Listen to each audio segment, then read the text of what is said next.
आज लकड़ियां इतनी सी ही मिली, कल थोड़े में ही गुजारा करना होगा। आज तो बहुत ही अजीब सा सन्नाटा है जंगल में। हे भभूति वाले बाबा, रक्षा करना। घर जाके सीधा नहा के आपको प्रसाद चढ़ाऊंगा, फिर कुछ करूंगा। जय हनुमान ज्ञान गुण सागर, जय कपीस तिहुँ लोक उजागर।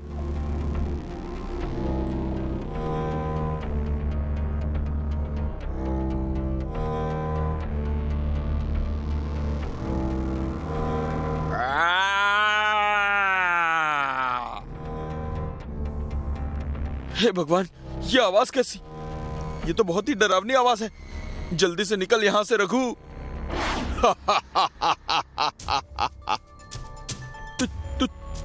तुम कौन हो? कौन हो तुम? भूत हूं मैं। भूत भाई, मैंने कुछ नहीं किया। जंगल से लकड़ियां काटी है बस। तुम चाहो तो सारी लकड़ियां रख लो, पर मुझे जाने दो। मुझे पता है तुमने कुछ नहीं किया, पर क्या करे, इस पापी पेट का सवाल है। मुझे मेरी भूख मिटाने के लिए तुम्हें खाना ही पड़ेगा।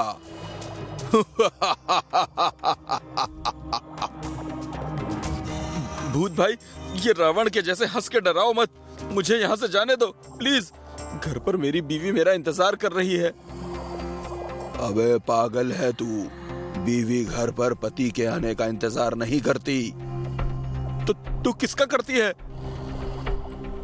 बकरे का, जिसे वो रोज हलाल करती है। मैं तो तुझे मारकर तेरी दुखी जिंदगी से तुझे आजाद कर दूंगा। नहीं भूत भाई, कसम लगे मुझे मेरी मम्मी की। मेरी बीवी ऐसी नहीं है। वो तो तब तक कुछ नहीं खाती जब तक मैं घर नहीं पहुंचता। वैसे भी जब तक मैं ये लकड़ियां लेकर बनिए को नहीं बेचूंगा, तब तक घर में खाने के लिए कुछ भी नहीं बन पाएगा। हम मियाँ बीवी आम जनता हैं भाई। हम पहले से मरे हुए हैं। अब तुम तो मत मारो भूत भाई। तेरी कहानी तो सच में बहुत डरावनी है, मुझसे भी ज्यादा डरावनी। पर क्या करूं, भूत घास से यारी करेगा तो खाएगा क्या? अरे तो बोलिए ना भूत भैया, आपको घास खानी है? मैं अभी काट कर ला देता हूँ, महीना भर चलेगी। अबे ओ ढक्कन इंसान, थोड़ी बहुत भी पढ़ाई नहीं की? ये एक कहावत थी। पर कहावत तो घोड़े वाली थी ना। घोड़ा घास से यारी करेगा तो खाएगा क्या? अबे पगले, यहाँ घोड़ा मैं हूँ। पर आप तो भूत हो। अबे ओ इंसान, अपनी बातों से मुझे मत कर हैरान। मैं पहले से ही हूँ परेशान। मुझे बस भूख लगी है, मैं तुझे नहीं छोड़ सकता। माफ करना दोस्त। ये भूत तो मुझे मारने ही वाला है। क्यों ना इसे खाने का लालच दे दूं, शायद बच जाऊं। एक मिनट भूत भाई, मेरी बात सुन लो, फिर तुम चाहो तो मुझे खा लेना। जल्दी बोल। अगर तुम मुझे छोड़ दोगे तो मैं रोज तुम्हारे लिए खाना लेकर आऊंगा, मम्मी कसम। ये डील तो अच्छी दे रहा है, लेकिन अगर तू वापस नहीं आया तो? मैं अपने घर का पता देता हूं ना भूत भाई। मैं नहीं आया तो तुम मेरे घर आकर मुझे और मेरी बीवी दोनों को खा लेना। तेरी बात तो सही है, पर मेरे पास इससे भी अच्छा आइडिया है। सुन, अगर तूने मेरी भूख मिटा दी ना, तो मैं भी तुझे कुछ ऐसा दूंगा जिससे तेरी गरीबी कुछ ही दिनों में दूर हो जाएगी। बोल, क्या बोलता है? मैं तो बोल ही दूंगा, पर तुम्हें कैसे पता कि मैं गरीब हूं? अबे जो इंसान बनिए को लकड़ी बेचकर घर चलाता है, वो क्या कहीं का राजा महाराजा होगा? बात करता है। लेकिन हाँ, एक बात ध्यान रख ले, अगर कल तू खाना नहीं लाया तो तू और तेरी बीवी दोनों गए। ठीक है रावण भाई, मतलब भूत भाई, मैं समझ गया। मैं पक्का कल खाना लेकर आऊंगा। ठीक है, जा। पर अभी कुछ खाने को है क्या तेरे पास? जी चने हैं। ला दे यार, आज इन्हीं से काम चला लेता हूं, पर कल पक्का। हाँ, जाब। चने अच्छे हैं। जी जी भूत भाई, बाल बाल बचा। फिर क्या हुआ? अरे फिर होना क्या था, बच गया, वरना उस भूत ने तो हमारा काम तमाम ही कर दिया था। अरे वो सब तो ठीक है, लेकिन यहाँ हमारे खाने के लाले पड़े हुए हैं, उसको कैसे खिलाएंगे? तुम चिंता मत करो, मैंने कुछ सोच रखा है।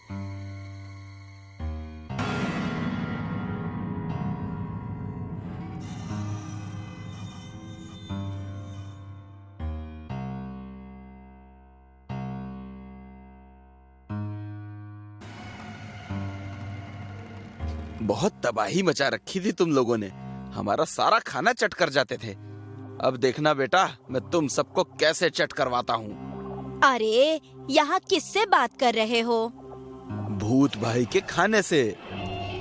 हमें पता था आप बड़े होशियार हैं, इसीलिए तो आपसे शादी किए थे हम।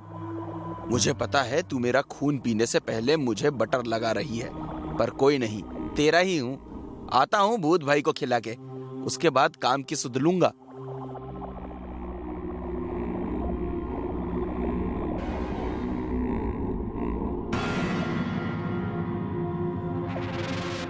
भूत भैया ये लो, ले आए आपके लिए खाना।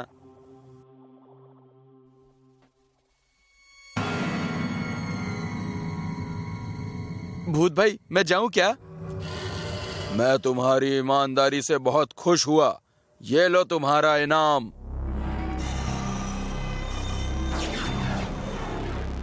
सोने का सिक्का, इससे तो सचमुच मेरी गरीबी दूर हो जाएगी। धन्यवाद भूत भाई, मैं कल खाना लेकर फिर आऊंगा। हाँ, कल मैं फिर आऊंगा। हुर्रे, मैं कल फिर आऊंगा।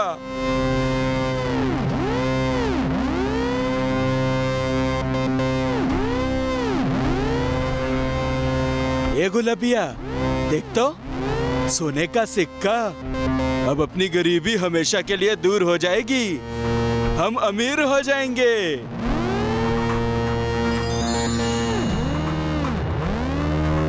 पर दिया किसने?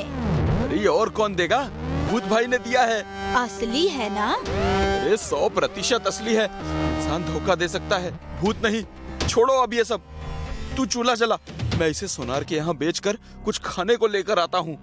अच्छा सुनो, बाजार से गुलाब जल भी खरीद के ले आना और हमेशा अपने पास रखना, ताकि कोई भी बुरी बला तुम्हारे आसपास ना फटके।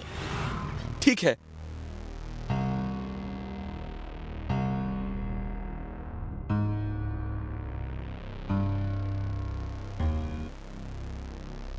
नमस्ते लाला जी। हाँ नमस्ते नमस्ते, क्या बात है रघु, बोल क्या सेवा करूं तेरी? जी लाला जी, बात ही कुछ ऐसी है कि आना पड़ा। अरे इस फटीचर के हाथ ये सोने का सिक्का कैसे लग गया? कहीं इसे जंगल में कोई खजाना तो नहीं मिल गया? चलो इसे पैसे दे देता हूँ, फिर पता करता हूँ। मिला कहाँ से ये तुम्हें? कोई चोरी का तो नहीं है ना भाई? अरे नहीं लाला जी, चोरी का नहीं, बल्कि खालिश ईमानदारी का है। आप पैसे दीजिए। हाँ हाँ क्यों नहीं, अभी तो इसे सही भाव लगा देता हूँ, बाद में देखता हूँ कि इसे ये सोना मिला कहाँ से। अच्छा लाला जी, मैं चलता हूँ।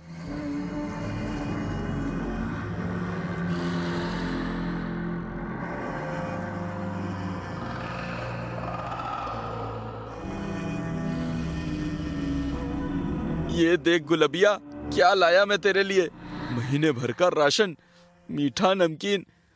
और ये देख, तेरी साड़ी फट गई थी ना, और हाँ, मैंने गंगा जल भी खरीद लिया है। अब इसे मैं हमेशा अपने पास रखूंगा। हमको पता था एक दिन तुम हमारी सारी इच्छा पूरा करोगे, इसीलिए तो तुमसे शादी किए थे हम।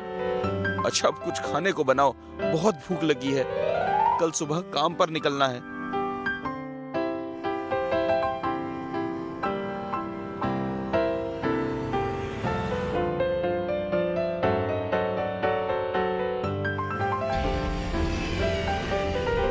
इस पेड़ पर चढ़कर छुप जाता हूँ, फिर ऊपर से ही रघु पर नजर रखूंगा।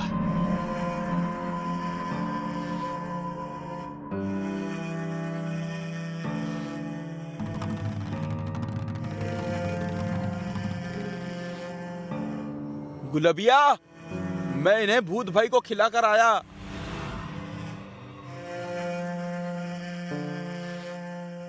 ये कहाँ चल दिया? पीछा करना होगा।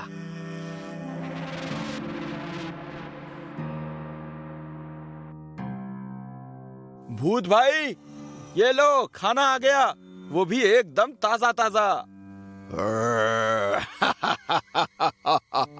सही समय पर आया है तू रघु, मैं तेरा ही इंतजार कर रहा था। बहुत तेज भूख लगी है मुझे, ला खिला दे।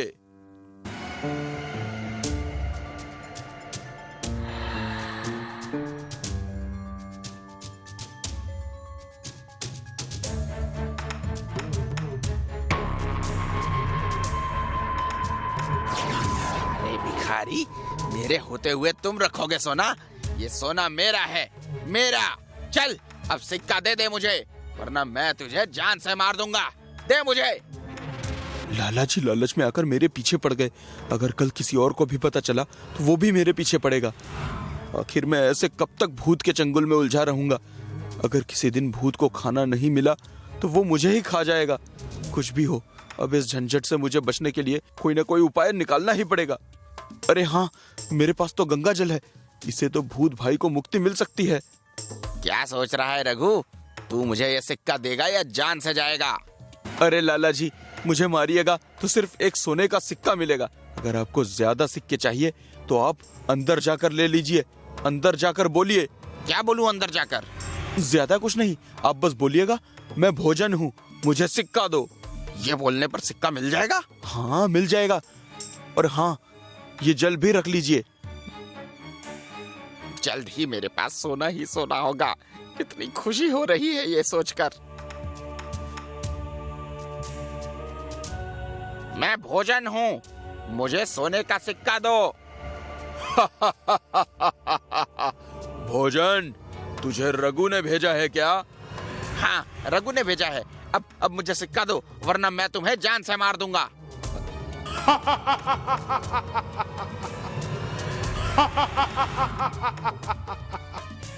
अच्छा, तू मुझे मारेगा? तेरी ऐसी की तैसी, जा तू मेरे पेट में विश्राम कर। ये क्या हो रहा है मुझे? मेरा शरीर जलने क्यों लगा? काम हो गया, लालची लाला भी मर गया और भूत को भी मुक्ति मिल गई।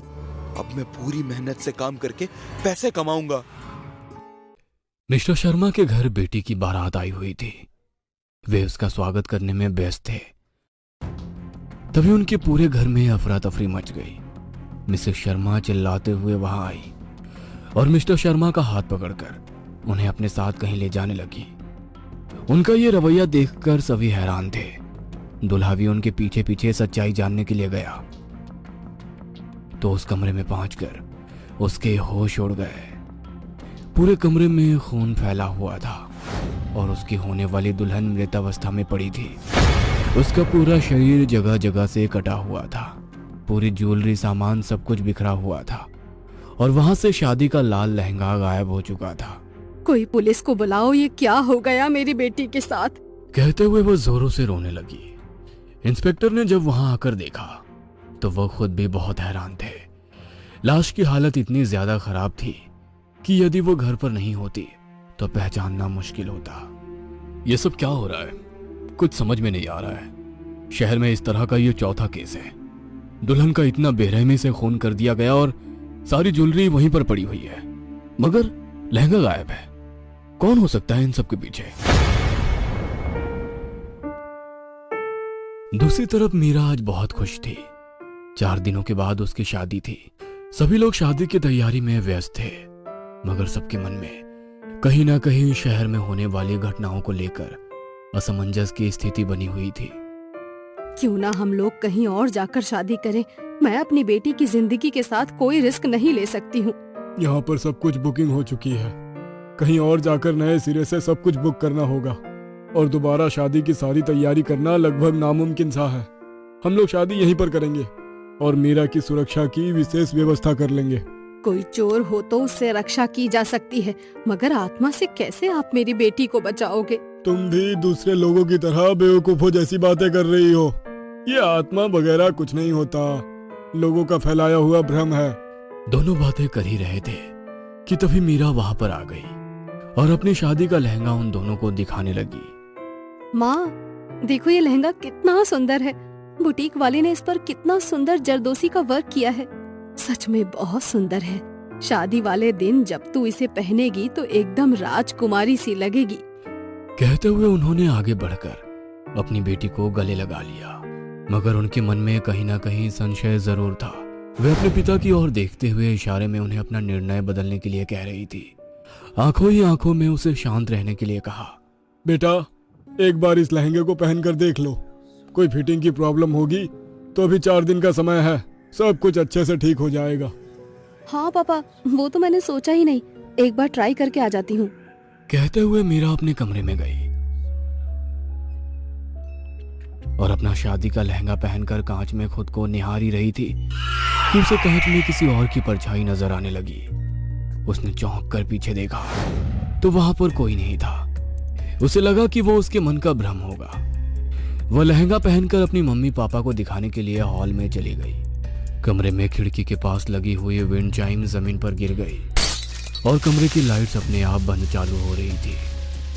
देर रात जब मीरा खिड़की के पास बैठी अपने होने वाले पति से फोन पर बातें कर रही थी, तभी उसे ऐसा महसूस हुआ कि उसके पीठ पर कुछ गर्म हवाएं आ रही है, जैसे कोई तेजी से उसके पीछे सांस ले रहा हो।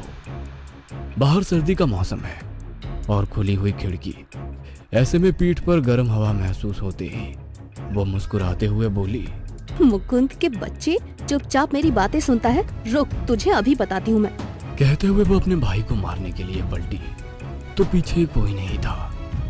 वह कमरे में उसे ढूंढने लगी, मगर कमरे में कोई नहीं था। वो बेफिक्र होकर दोबारा मोबाइल पर बात करने लगी। दूसरे दिन मीरा की हल्दी की रस्म थी। उसकी सहेलियां और दूसरे रिश्तेदार उसके साथ मस्ती मजाक करते हुए उसे हल्दी लगा रहे थे। तभी उसके पूरे शरीर पर तेज खुजली होने लगी और हल्दी का कलर पूरा काला हो गया था। अरे ये कैसा अपशगुन हो गया है, हल्दी पूरी काली हो गई है। अब क्या होगा? ऐसे शुभ मौके पर ये सब क्यों हुआ है? अरे आंटी, आप बेकार ही परेशान हो रही हैं। आजकल सब कुछ केमिकल वाला होता है। हो सकता है हल्दी में कोई केमिकल मिला हो, इस कारण हल्दी का रंग काला हो गया हो। मीरा, तू जल्दी से उठकर नहा ले ताकि तेरी स्किन पर कोई साइड इफेक्ट ना हो। अपनी सहेली के कहने पर मीरा तुरंत नहाने के लिए चली गई, मगर वो इस बात से अनजान थी कि बाथरूम में लगे हुए बड़े से मिरर में से एक साया उसे देख रहा है। वो नहा ही रही थी कि शावर में से पानी की जगह खून आना शुरू हो गया। पूरा बाथरूम लाल हो गया। वह आधी सी नहाकर बाथरूम से बाहर आ गई। उसे समझ नहीं आ रहा था कि उसके साथ ये सब क्या हो रहा है, क्योंकि इतना सब कुछ वहम नहीं हो सकता। अब उसके मन में भी भय पैदा हो गया कि कहीं ऐसा ना हो कि उसके शादी वाली रात उसकी भी मौत हो जाए। डर के कारण वो कमरे के एक कोने में बैठी थर थर कांप रही थी। तभी उसके पापा वहां आए। वह तुरंत उनके गले लगकर रोने लगी और उन्हें अपने मन की बात बता दी। अरे ये सब तुम्हारे मन का वहम होगा। हल्दी के ऊपर साबुन लगाते हैं तो उसका रंग लाल हो जाता है, पता है ना? हो सकता है तुमने हल्दी छुड़ाने के लिए साबुन लगाया होगा, वही लाल पानी पूरे बाथरूम में फैल गया और तुम बेकार ही डर गई। अरे कल तुम्हारी शादी है और मैं नहीं चाहता कि मेरी बेटी अपनी शादी में यूं डरी डरी से घूमे। चलो अब जल्दी से मुस्कुरा दो। कहते हुए उन्होंने उसे गुदगुदी कर दी। वो भी खिलखिलाती हुई हंसकर अपने पापा के गले लग गई। आधी रात को जब वो सो रही थी तो उसे बिस्तर में काफी ठंड होने का एहसास होने लगा। ऐसा लगा वो बर्फ की सिल्ली पर लेटी हुई है। वह ठंड से कांप उठी। उसके पास ही उसकी माँ सो रही थी। वो भी उसके इस तरह उठने से तुरंत उठकर बैठ गई। क्या हुआ तुझे? क्यों परेशान दिख रही है? माँ माँ माँ वो मीरा उन्हें सब कुछ बताना चाहती थी, मगर उसके मुंह से शब्द नहीं निकल पा रहे थे। उसकी माँ को लगा शायद कल शादी है, इसीलिए घबरा रही होगी। उन्होंने उसे पकड़कर अपने गले लगा लिया, मगर मीरा पूरी तरह से ठंडी पड़ी हुई थी। उसे समझ में नहीं आया कि ऐसा क्यों हुआ, मगर वे अपनी बेटी को हर हाल में कल सुरक्षित रखना चाहती थी। उन्होंने तुरंत अपने भाई को फोन कर गांव से अपने गुरुजी को लाने के लिए कह दिया था। पूरे घर में मेहमानों की धूम मची हुई थी। सभी लोग बारात के आने का इंतजार कर रहे थे, मगर मीरा की मां के मन में बहुत डर था। मीरा भी डरते हुए तैयार होने लगी। तभी उसके कमरे में लाइट बंद चालू होने लगी और कांच में से एक साया उभर कर बाहर आया और उसे देखकर मीरा की चीख निकल गई। ये शादी मत करो, मना कर दो, बारात वापस भेज दो। कौन हो तुम और ये क्यों कर रही हो? शादी के बाद जिंदगी बर्बाद हो जाती है, जीवन में कुछ भी नहीं बचता। मेरी मानो शादी मत करो। किसने कहा शादी के बाद जिंदगी खराब हो जाती है? मैं क्यों तुम्हारे कहने पर शादी नहीं करूं? मैं तो शादी जरूर करूंगी। यदि तुम्हें शादी करनी ही है तो मैं तुम्हें जिंदा नहीं छोड़ूंगी, तुम्हें मरना होगा। शादी करने के बाद मरने से अच्छा है कि तुम अभी मर जाओ। कहते हुए वो अपने बड़े नाखूनों से मीरा के ऊपर वार करने ही वाली थी कि तभी गुरुजी वहां आ गए। रुक जा, मुझे पता था कि तू यहाँ जरूर आएगी। तू मीरा को नहीं मार सकती है। मैं मीरा को मार नहीं रही हूँ, बचा रही हूँ। शादी के बाद ससुराल वाले बहू को जिंदा जला देते हैं। मुझे भी उन्होंने तड़पा तड़पा कर मारा था। मैं नहीं चाहती कि अब कोई और लड़की इस तरह तड़प कर मरे। बेटा, दुनिया में बहुत तरह के लोग होते हैं, सब एक जैसे नहीं होते। यदि शादी में तुम्हारा एक्सपीरियंस खराब है तो इसका मतलब ये तो नहीं कि तुम किसी और की शादी नहीं होने दोगी। शादी होना दो लोगों का मिलन इस प्रकृति को चलाने के लिए अनिवार्य है। तुम उस नियम को नहीं बदल सकती हो। बदलेगा, हर नियम बदलेगा। मैं किसी की भी शादी नहीं होने दूंगी। मुझे अब इस लाल लहंगे से डर लगने लगा है। तुम्हें अब इससे डरने की जरूरत नहीं होगी। तुम्हारे गुनहगारों को सजा हम दिलाएंगे और तुम्हारी मुक्ति भी होगी। कहते हुए गुरुजी ने कुछ मंत्रों का जाप करते हुए गंगा जल उसके ऊपर छिड़का तो वो खूबसूरत सी लड़की में बदल गई। उसने अपनी पूरी कहानी उन लोगों को सुनाई। तभी गुरुजी ने उसके घर वालों को सजा दिलवाने का विश्वास दिलाया और फिर उसे मुक्ति दे दी। मीरा की शादी बहुत धूमधाम से हो गई। लाल लहंगे में सजी हुई मीरा बहुत खूबसूरत लग रही थी। उसने अपनी शादी के बाद गुरुजी की मदद से उस लड़की के ससुराल वालों को सजा दिलाई और अपना वादा पूरा किया। और दोस्तों, क्या टॉक शॉक हो रही है? कुछ नहीं, शैतान को ही याद किया था कि तू आ गया। वैसे अच्छा हुआ तू आ गया। चल दारू पिला। अबे दारू छोड़ दी हमने। वैसे भी दारू पीना बुरी बात होती है। दारू पीने से लीवर सड़ जाता है और एक बार जो लीवर खराब हो गया तो तेरी टाए टाए फीस ही समझो। अगर तुम ऐसा बोल रहे हो तो ठीक है, आज से मेरा भी दारू बंद। अबे चल झूठे मक्कार आदमी, तू कल फिर बदल जाएगा। अरे यार कसम से नहीं बदलूंगा मैं। ऐसा है तो चल फिर तू कसम खा ही ले कि आज के बाद कभी भी दारू नहीं पिएगा। तेरी कसम नहीं पीऊंगा। अबे मेरी कसम खाकर मुझे मारना चाहता है क्या? तू लिच्चड़ ही रहेगा। अच्छा चल, तेरी ना मेरी दादी की कसम। तेरी दादी कब की लुढ़क चुकी है, सबको पता है। तो ठीक है, नानी की कसम। तेरी नानी कौन सी जिंदा है बे? अबे यार तुम लोग भी हाथ धोकर पीछे पड़ जाते हो। चल मेरी कसम। खुद की कसम खाने की जरूरत नहीं है, किसी ब्लैक या व्हाइट डॉगी की कसम खा ले। ब्लैक एंड व्हाइट डॉगी की कसम। यार विवेक, बड़ी खुशी के साथ कहना पड़ रहा है कि एक बंदा सच में कम हो गया है। चल अब जल्दी से 3 पैक बना ले। अबे ये क्या है, कैसा पैक? अबे हमारे पास केवल 1 बोतल दारू है। 1 बोतल दारू बंदे 4। ये तो बहुत नाइंसाफी है ना। तो तेरी कुर्बानी ले ली गई है। अबे भाड़ में गई ऐसी कुर्बानी, भाड़ में गया ब्लैक एंड व्हाइट डॉगी। मेरा भी पैक बनाओ बस। हंसी मजाक बहुत हो गया, अब बोलो कहाँ चलना है? हम मेरे मामा के बंगलो चल रहे हैं, चाबी साथ लाया हूँ।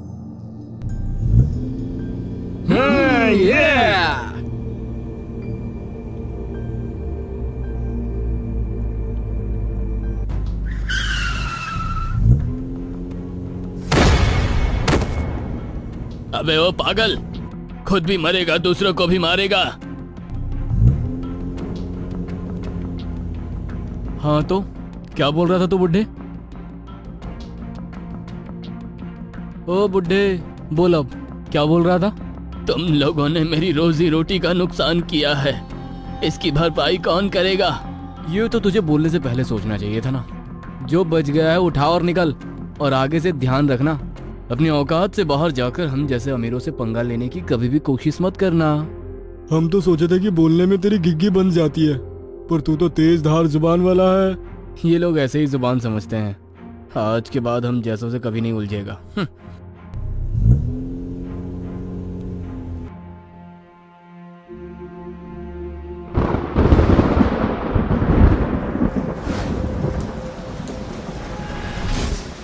तुम अमीर लोगों ने आज एक गरीब को दर्द दिया है, अब परमात्मा तुम लोगों को सबक सिखाएगा।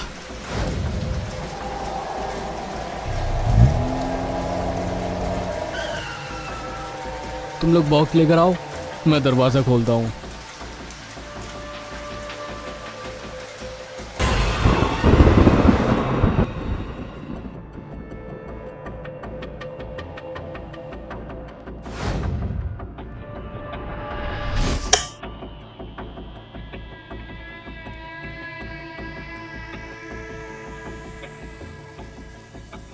तो दोस्तों, ड्रिंक पार्टी शुरू करें। बॉक्स खोलें। आशीष, चखना कहाँ रखा है? ओह शिट, सॉरी यार, मैं चखना लाना तो भूल ही गया। तेरा हर बार का यही रोना है। कोई ना, भूल चूक हो जाती है। विवेक, तू म्यूजिक चालू कर, मैं चखना ऑर्डर करता हूँ। लेकिन इतनी रात को चखना कौन लेकर देगा? पिज्ज़ा वाला। एक वही है जो इतनी रात को चखना ला सकता है। Hello, pizza hub. सर बोलिए। जी, मुझे क्रॉस रोड बंगलो नंबर 8 में एक पिज्ज़ा चाहिए। ओके सर, आपका ऑर्डर 15 मिनट में मिल जाएगा। सर, क्या आप मेरी डिलीवरी बॉय से बात करवा सकते हैं? जी श्योर। दिनेश, लाइन पर आओ। यस सर, मेरा नाम दिनेश है। कहिए। दिनेश, मेरे भाई, मेरी एक बात ध्यान से सुनना। जो पिज्ज़ा तू हमारे लिए लेकर आने वाला है ना, वो चाहे तू ही खा लेना, पर तू बस हमारे लिए चखना का अरेंजमेंट कर दे।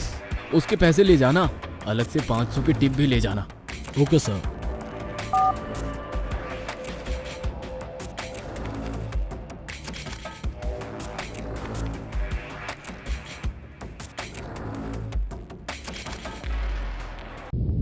अबे यार, ये क्या हो रहा है?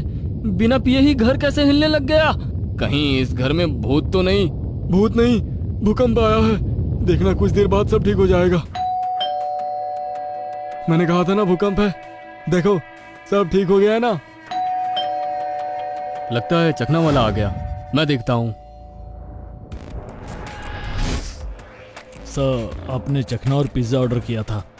ये लीजिए बिल। अरे काहे का बिल? छोड़ो 2-4 रुपए को यार, 500 का पिज्ज़ा है, तुम खा लो।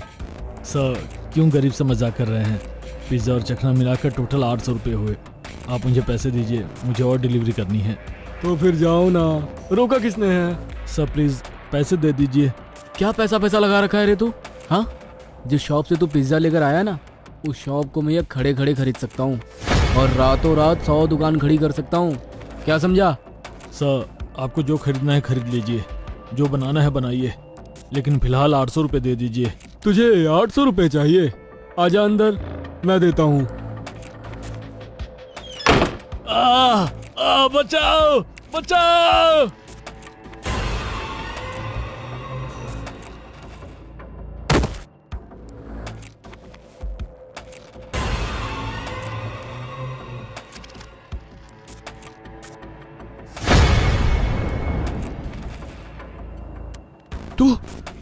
तुझे तो हम बाहर, तू अंदर कैसे आया?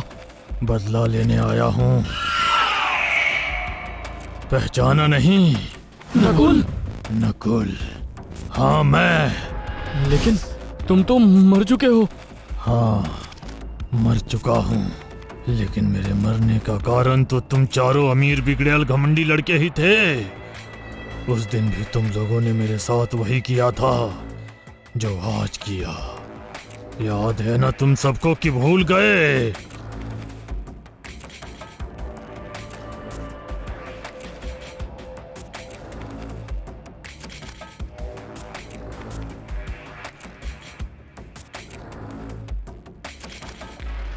बचाओ।